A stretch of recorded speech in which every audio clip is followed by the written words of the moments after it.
O dízimo, antes de tudo, ele é uma contribuição muito combatida nos dias atuais, né? Principalmente, não dizendo que o pastor Geraldo seja, mas por uma ala restauracionista, né? E também por alguns chamados desigrejados, né? Que militam contra a prática de qualquer tipo de contribuição e, em especial, dízimos e ofertas. Mas é importante salientar que o dízimo, em primeiro lugar, ele não é da lei.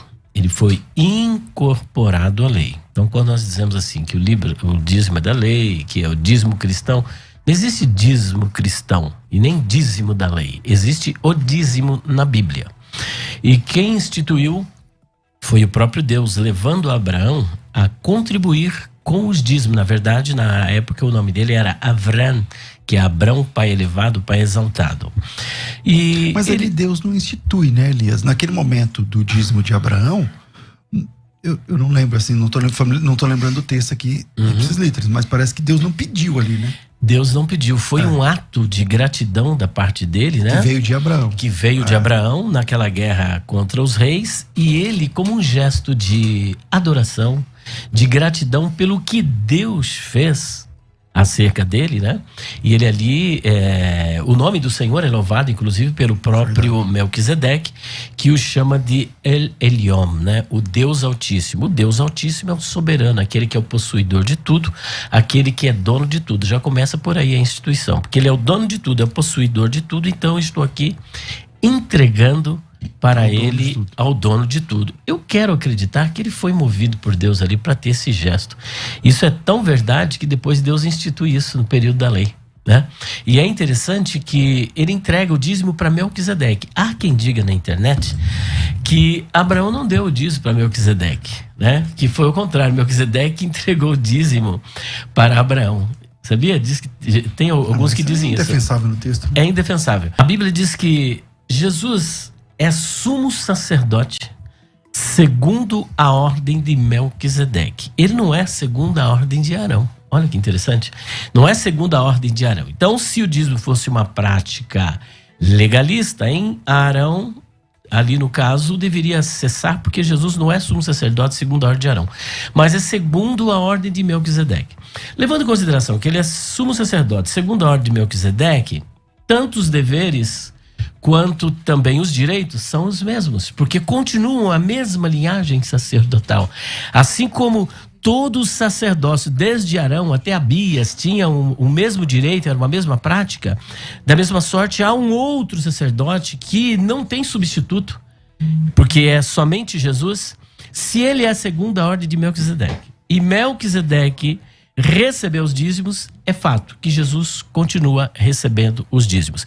Agora, aqueles que são contra a prática do dízimos, eu gostaria que eles me apresentassem uma prática normativa para a igreja de contribuição para a sustentação do ministério e da igreja. Se existir esse texto como normativo, eu termino o debate agora. Então nós temos que entender que é um texto descritivo. Não existe uma norma ali que Abraão... Porque se você pegar os 175 anos de vida ali de Abraão, ele fez uma única vez. E ele fez através depois de... que é considerado dízimo de sangue. Por quê? Ele foi numa batalha, ele ganhou na batalha, ele estava passando pela terra dos jebuseus, ali Melquisedeque sai de encontro, ele vai e entrega o dízimo. Então, ali ele entrega o dízimo, não é uma normativa, não é uma norma que tem que ser aplicado. Porém... Mais perto um pouquinho aqui do microfone, fala. Isso, ótimo. Obrigado.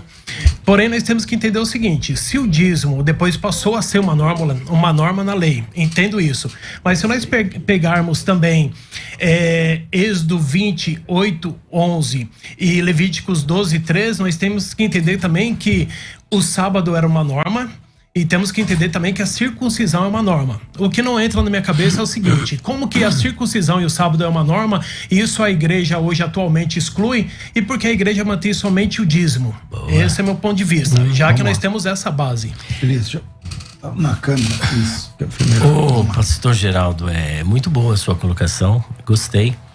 É importante, como você disse, que a gente tem que partir do princípio exegético. A Bíblia é a sua própria intérprete. Então vamos à Bíblia? Sim. No Novo Testamento, nós não temos a prática da circuncisão, porque o próprio Paulo chama isso de uma gritante heresia, e foi um dos grandes problemas que Paulo teve com os judaizantes logo no início da igreja, a igreja incipiente.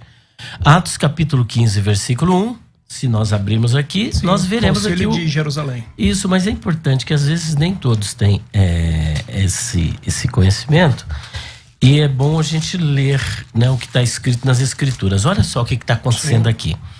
Então, alguns que tinham descido da Judéia ensinavam assim os irmãos: se vos não circuncidardes conforme o uso de Moisés, não podeis salvar-vos. E o que é que a igreja decide aqui? O que o colégio apostólico decide? Que a circuncisão não é uma prática para os gentios, e eles combatem isso. Paulo teve esse problema com a Galácia, teve um problema com a igreja de Colosso, teve um problema na igreja de Jerusalém, porque queriam obrigar os gentios a praticar a circuncisão. Isso aqui está totalmente descartado, porque não é somente Paulo. No versículo 20 e no versículo 28, é muito sério o que está escrito aqui. Está escrito assim, ó, versículo 20 e o 28, olha, deixa eu encontrar. Mas, pelo que julgo que não se deve perturbar aqueles dentre os gentios que se convertem a Deus. Olha aí, acho que é o que o pastor está querendo fazer, né? E ele está aqui combatendo. Mas escrever-lhes que se abstenham das contaminações dos ídolos, da prostituição, do que é sufocado e do sangue. E o versículo 28, ele arremata dizendo o seguinte: na verdade, pareceu bem ao Espírito Santo e a nós não vos impor mais encargo algum, senão estas coisas necessárias. Agora, isso eu estou falando da circuncisão. Sim. Quando o pastor faz alusão ao sábado, é importante nós aqui fazermos uma ponderação de que o sábado não foi instituído antes da lei. Ou melhor, não foi instituído antes da lei. Você não encontra em nenhum capítulo de Gênesis a instituição do sábado. Não existe. Como? O próprio Deus, ele falando do sétimo dia que ele descansou. Tá, mas espera um pouquinho. Onde que ele está guardando, mandando dar ordem para guardar o sábado aí? Então, mas na lei... Não, ele deu, não, digo, lá no Gênesis. Sim, tem ordem para guardar deixa eu ver se eu estou entendendo. Ele apresentou o argumento, você está agora combatendo o argumento. Mas, no argumento que ele apresentou, ele disse que o Abraão deu o dízimo, mas não existia uma ordem. O texto não é normativo, é descritivo. Muito bem. Aí você está dizendo, mas Deus lá também tem o sábado antes, mas também não é descritivo. Sim, mas Abraão está praticando o dízimo. Lá não tem Adão praticando a guarda do sábado. Lá não tem ninguém, é isso que eu quero dizer.